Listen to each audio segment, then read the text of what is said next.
We got Ariella a vanity. We're going to build that for her. Did you get reservations for tonight? I am Mr. Valentine's Day, aren't I? The night was colder than usual in Flagstaff. The moon hung low over Coyote Pass, casting a pale, eerie glow across the empty land that once symbolized unity. The wind howled softly through the trees, whispering secrets from a past that refused to die. Somewhere beyond the silence, the story of the Brown family still lingered, fragmented, unfinished, and more mysterious than ever. Welcome back to GlowGossips USA, where the truth always finds its voice, no matter how deeply it's buried. Tonight, we bring you the story that Sister Wives fans never got to see, the hidden ending that almost disappeared forever. This is the untold chapter, the one Kody Brown tried to erase, but the final tape survived, and it changed everything. When TLC's cameras stopped rolling, most thought the saga of the Sister Wives was finally over.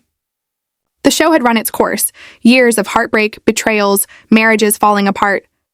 Christine had found love again with David Woolley. Janelle was quietly rebuilding her independence, and Meri was determined to rediscover who she was beyond the shadow of a man who never truly saw her. Robyn, meanwhile, stood as the last one beside Kody, or rather, the last one trapped in his storm. But as the show faded off air, something strange began to stir. Rumors surfaced online about a final tape, one that never aired on television. Whispers claimed it held the truth about what happened when the cameras stopped. A truth that Kody desperately wanted to hide. For months, no one believed it. Fans thought it was just another internet theory. But then someone close to the Browns confirmed the tape was real. Inside Robyn's house, stacked in a dusty corner of the garage, were boxes of old Sister Wives footage. Hours of family confessions, uncut scenes, and unused interviews. Robyn had guarded them closely, claiming they were sentimental memories. But one box, marked only with a black label and a single date, was different. It wasn't part of any TLC archive. It was personal, recorded by Kody himself. He'd done it late one night after Christine left. The cameras were gone, the crew dismissed, and yet, Kody sat in front of his own handheld camcorder. He wasn't talking to an audience, he was talking to himself. Some say it was therapy, others call it a confession. But whatever it was, that tape captured something raw, something he never intended anyone to see. Robyn had always known about the recording, but she also knew what it could do if it ever surfaced. She once told a friend, if people hear what's on that tape, they'll never forgive him. So she hid it, tucked it away behind boxes, buried under Christmas decorations and forgotten props. But secrets have a way of finding light. Months later, while reorganizing, Robyn realized the black cassette was gone. She tore through the storage room, panic rising in her chest. When Kody found out, he went pale. He didn't shout, didn't rage. He simply froze, whispering, "It's gone. Someone took it." That single moment sent shockwaves through the family. Kody accused everyone, Meri, Janelle, even the old TLC crew, of stealing it. But the truth was, none of them had it. Not yet. It was Meri who first heard about the tape from an old producer. The man had worked quietly on the final season, and had grown tired of the manipulation behind the scenes. He told Meri that when Kody demanded certain footage be deleted, the crew was hesitant. He wanted everything gone, the producer said. Every confession, every late-night talk. He said it was insurance. Meri's heart sank. She had spent years being silenced, her pain edited into background noise for Kody's narrative of control. But now there was something that could expose everything. Something he couldn't twist. She asked the producer where it was. He hesitated before saying, "A backup was made. One copy. I think someone kept it." Meanwhile, Christine began to notice strange messages appearing in her inbox. Anonymous tips from someone claiming to know the truth about Kody's tape. At first, she ignored them, but one message stood out. It read, "He tried to erase the truth." But the final tape survived. Christine forwarded it to Janelle, and within hours, the two were on the phone, their voices trembling with the same question. Was it real? Back in Flagstaff, Kody was unraveling. He'd been drinking more, sleeping less, muttering about betrayal. Robyn tried to calm him, but the fear in her eyes told its own story. She knew exactly what was on that tape, and she knew if it ever surfaced, their image, their family, their entire legacy would collapse. One night, as rain poured down outside, Kody stormed into the living room. "If that tape gets out," he shouted, "we're done. I'll lose everything." Robyn cried, "Then find it before they do." But he just stood there, shaking his head. It's already too late.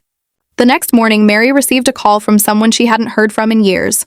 Tom, a former sound engineer from the show. His voice was low, cautious. "Meri, I have something you need to hear," he said. "It's about the tape." They met quietly in a diner outside town. Tom looked tired, carrying a small envelope in his hand. "He told us to destroy it," he admitted. "But I couldn't. Something about it felt wrong." Inside the envelope was a flash drive. "It's digitized," he said softly. "What you're about to hear, you'll never forget." That night, Meri sat alone in her bed and breakfast in Parowan. The air was still. She plugged the flash drive into her laptop and pressed play. At first, there was only static. Then, Kody's voice, low, unsteady, filled the room. "If they ever hear this," he said, "they'll hate me. But maybe that's what I deserve." Meri froze. The voice was unmistakable, raw, broken, stripped of the arrogance she had known for years. He began to talk. About the family, about his failures, about how everything he'd built was slipping away.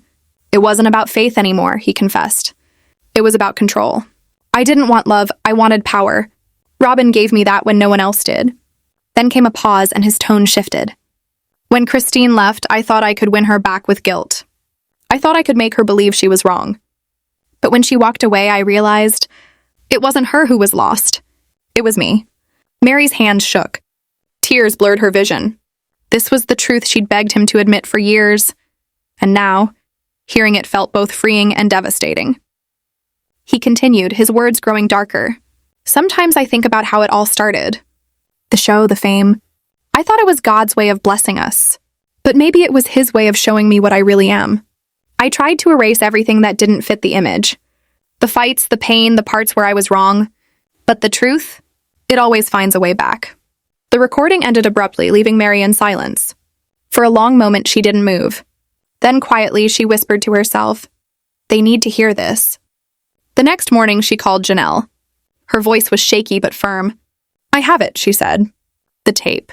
And I think the world deserves to know." Janelle's breath caught. "If that's true, Meri, we can't hide it anymore." But things weren't that simple. Within hours, word reached Robyn and Kody that Meri had the recording. Kody's fury was immediate. He drove to Parowan and showed up at her doorstep, his face twisted in rage. "You don't know what you're doing!" he shouted. "You'll destroy us all." Meri stood her ground. "No, Kody, you destroyed us when you chose lies over love." He glared at her, eyes blazing, before turning away. That would be the last time they ever stood face to face. Over the next week, whispers of the lost tape spread across the internet. Fans speculated wildly. Some said it contained Kody admitting to manipulation. Others believed it exposed TLC's hidden agenda. The network stayed silent, which only fueled the fire. Meanwhile, Christine and Janelle began receiving calls from journalists, asking if they knew anything about the tape. Christine refused to speak, though she later posted a cryptic message on social media. "Truth doesn't need defending. It just needs time." As the frenzy grew, an anonymous email appeared in the inbox of a local Arizona reporter. No subject line, no name. Just one sentence and a link. He tried to erase the truth. But the final tape survived. The reporter clicked the link, and there it was. A 37-minute audio file. Kody's voice. His confession. His downfall. Within hours, snippets began circulating online. Fans were stunned. The voice was unmistakable. The raw honesty, the guilt, the anger, it was all there. Robyn broke down when she saw the clips spreading. "He didn't mean it," she sobbed. "He was hurt, lost." But the damage was done. The truth was out, and the illusion that had held their world together shattered completely. What no one knew, however, was that there was more. The audio wasn't the full version. The final 2 minutes, the most damning part, had been cut from what leaked. Someone had deliberately edited it before sending it out. And that someone wasn't a stranger, it was someone inside the family. Meri, Janelle, Christine, all started receiving anonymous texts. "You think you know everything, but you don't." Kody vanished from the public eye. Robyn locked herself inside their Flagstaff home.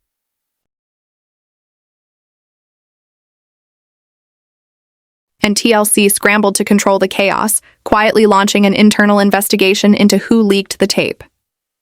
The world thought the story was over, that the truth had finally been revealed. But what the public didn't know was that a second recording existed. A hidden continuation of the confession, the one that would expose not just Kody's lies, but a secret that tied Robyn, TLC, and the entire Sister Wives legacy into something much darker than anyone imagined. When the world first heard Kody Brown's leaked confession, it shook the Sister Wives community to its core. Millions of fans listened in disbelief as the man who had once preached about faith, love, and unity admitted to manipulating his wives, controlling their narratives, and letting pride destroy everything he built. But for those who knew the family best, something about that audio didn't sit right. It ended too abruptly, as if someone had cut it short. Inside Meri's quiet Parowan Inn, she sat in front of her laptop replaying the file over and over again. 37 minutes. The same words. The same silence at the end. But her instincts told her something was missing. The sound engineer Tom had told her there were two versions of the tape, one unedited and one that was meant for backup. And now she realized someone had leaked the backup, not the real one. She called Janelle that night, her voice shaking. "It's not complete," she whispered. "Someone cut out the last 2 minutes." Janelle's heart sank. Who would do that? The answer came before either of them expected. Across town, Robyn sat curled on her couch, her eyes red from crying. The walls of her home felt like they were closing in, filled with echoes of the life she once believed was sacred. Her phone buzzed, a message from an unknown number. The text read, "He's not the only one who had secrets." Attached was a short audio clip, the missing piece of the confession. Robyn's breath caught in her throat as she pressed play. It was Kody's voice again, but this time darker, colder. "I told Robyn everything," he said. "She knew what I was doing. She helped me hide it." Her hand flew to her mouth. "No," she gasped.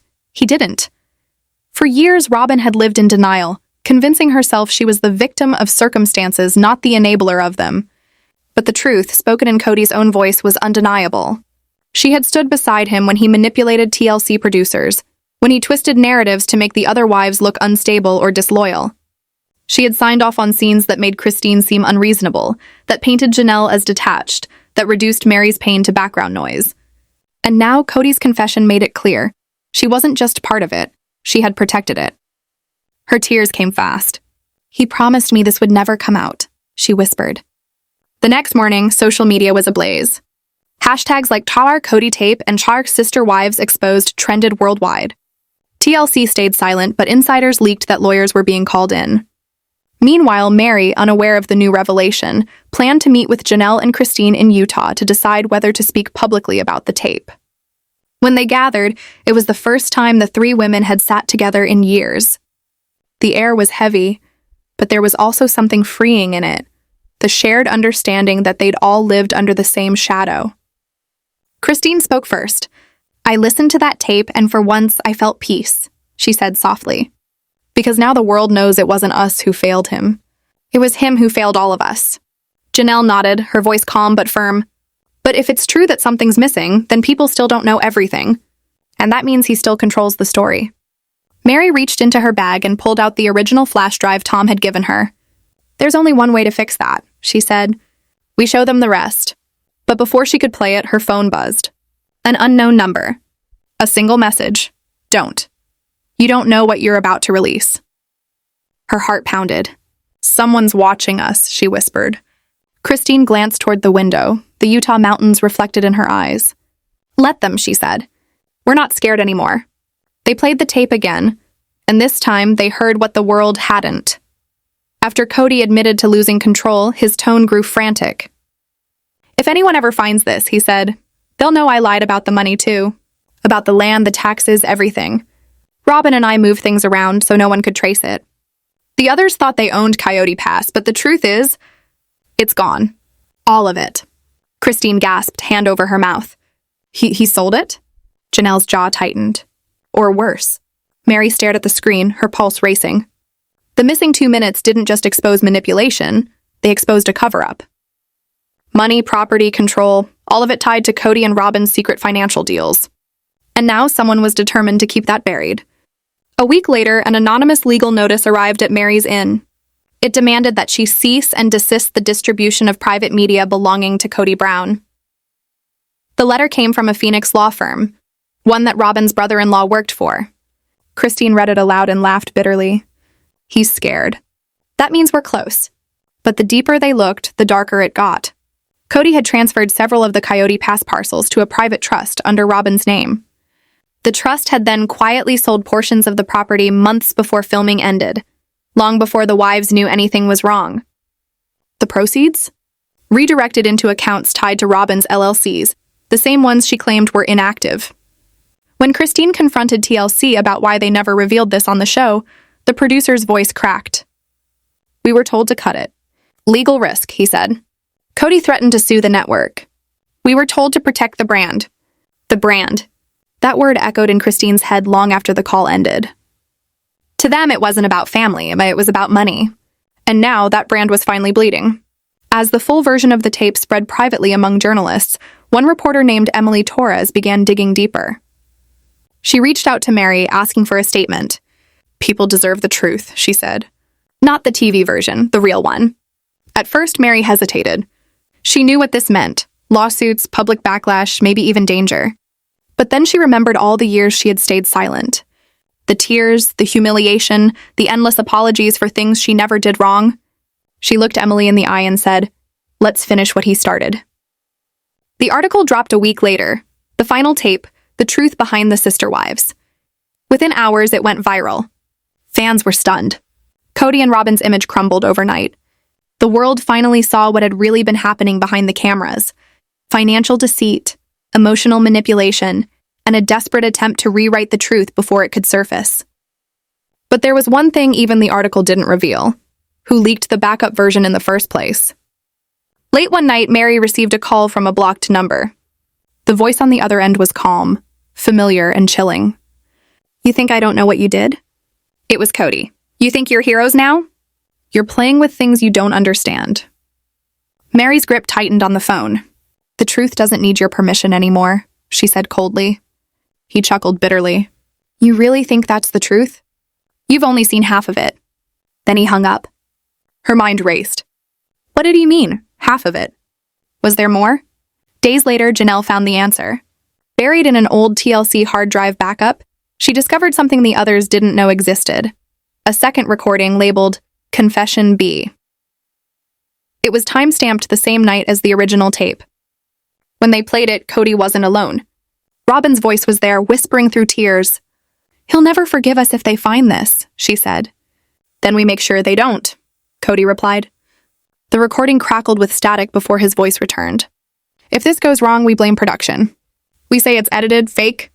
And if they push harder, we leak something worse about them. People will believe what they're told to believe." The wives sat in silence, staring at the screen. Christine finally spoke. "He planned this. Even his downfall." Janelle nodded. "He thought he could control the narrative, even in ruin." Meri's eyes burned with fury. "Not anymore." That same week, Emily, the reporter, received a package at her newsroom. Inside was a small memory card and a note written in messy handwriting. "The full truth belongs to everyone. Don't stop now."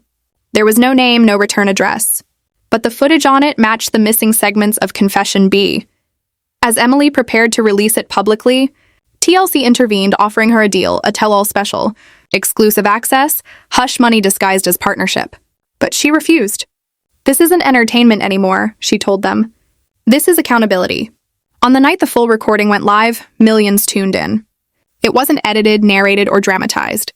It was just Kody and Robyn, raw and unfiltered, plotting, confessing, and finally realizing that the world they built was collapsing around them. When it ended, there was a long, heavy silence across social media. Fans flooded platforms with messages of heartbreak and anger. Hashtags like justice for Meri and truth for Christine trended globally. In Flagstaff, Kody smashed his phone and disappeared into the desert roads. Robyn locked herself in the house for days, refusing to answer calls. TLC quietly scrubbed entire episodes from streaming platforms, replacing them with disclaimers about privacy and respect. But the internet never forgets, and neither did the fans. For the first time in years, the balance of power had shifted. The wives, the ones who had been dismissed, silenced, edited, now held the truth in their hands. But as Meri stared out the window of her inn one quiet morning, her phone buzzed once again. No name, just a text. "You think it's over?" "There's one more tape." Her hands trembled. She looked at the mountains beyond the glass, feeling both dread and resolve wash over her. If one tape could expose a lifetime of lies, what could the last one destroy? If one tape could expose a lifetime of lies, what could the last one destroy? The night after the footage leaked, silence ruled Flagstaff. There were no more stage smiles, no more TLC lights brightening the illusion of family unity. What remained was the echo of that tape, the final one, the one Kody had sworn no one would ever see. But once something is set free into the world, no one can cage it again. That night, Robyn sat in the living room, her face pale, hands trembling as she watched the footage on repeat. Her image beside Kody's, the two of them plotting, whispering, editing, was no longer secret. The truth was alive and it was loud. Every wife, every child, every fan who had believed in the story of a man leading his plural family now saw the manipulation that had been hidden for years. Meri was the first to speak publicly. Her voice was steady but tired when she looked into the camera, saying, "He wanted us to believe we were one family. But behind every promise, there was control. Behind every confession, there was a script." The words hit Kody like a strike to the chest. He couldn't silence her anymore. He couldn't cut the footage or rewrite the story. The narrative he had owned for decades was gone, replaced by the voices he once tried to erase. Janelle joined her soon after, her tone raw with anger. He never cared about our truth. Only his image. Only what made him look like a man of faith and leadership. But behind the cameras, it was fear. Fear that one day someone would show the world who he really was. And that someone had, through the tape that refused to die. Christine and David Woolley were watching from Utah when the video went viral. Christine didn't say a word at first, just stared at the screen, watching a version of her past she barely recognized. Then she whispered, "He thought he could control everything. Even how people remembered me." David turned to her and said softly, "He doesn't get to define you anymore." Tears welled up in her eyes, not from pain but relief. For years she had carried the guilt of walking away. Now the world could see why she had to. The online world erupted. Fans flooded forums, comment sections, and podcasts with theories, outrage, and disbelief. Words like narcissism, gaslighting, and spiritual manipulation trended overnight. Former crew members from TLC began speaking out anonymously, confirming what the tape had shown: staged fights, forced storylines, and silenced wives. The illusion of sister wives was crumbling faster than anyone could contain it. Meanwhile, inside Robyn's house, chaos reigned. Kody was pacing, his face red, veins visible, shouting, "They twisted it! They cut it wrong! They don't understand!" Robyn sat frozen, her hands gripping a crumpled tissue, unable to meet his eyes. "Kody," she whispered, "it's not about editing anymore. It's about what you said." He turned on her, fury and fear mixing in his voice. "You were supposed to delete it. You promised me it was gone." Robyn broke down completely. "I tried, Kody. I did, but..." Aurora backed it up. "She said it was for insurance. She said she was tired of hiding the truth." For a moment, Kody couldn't breathe. Aurora, Robyn's own daughter, had kept a copy. She had seen too much. In the days that followed, the Brown family fractured beyond repair.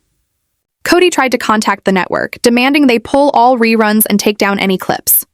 But it was too late. Once something's on the internet, it never truly disappears.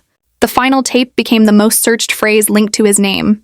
His public image, once built on faith and family, was now a cautionary tale about control, pride, and denial. TLC released a cold, corporate statement. "We were unaware of the contents of the footage in question and have initiated an internal review." But viewers knew better. They knew this was the truth that had been buried under years of scripted perfection. Meri and Janelle met Christine at her Utah home soon after the scandal broke. The three women sat together not as co-wives, but as survivors. There was laughter in their pain, freedom in their exhaustion. "He can't hurt us anymore," Janelle said. "The truth's out, finally." Christine nodded slowly. "It's strange, isn't it? The same cameras that trapped us also saved us." They talked for hours about their kids, their futures, and how they never wanted to live by someone else's story again. Back in Flagstaff, Kody isolated himself. Days passed without a word from him. Robyn's friends said she barely left the house.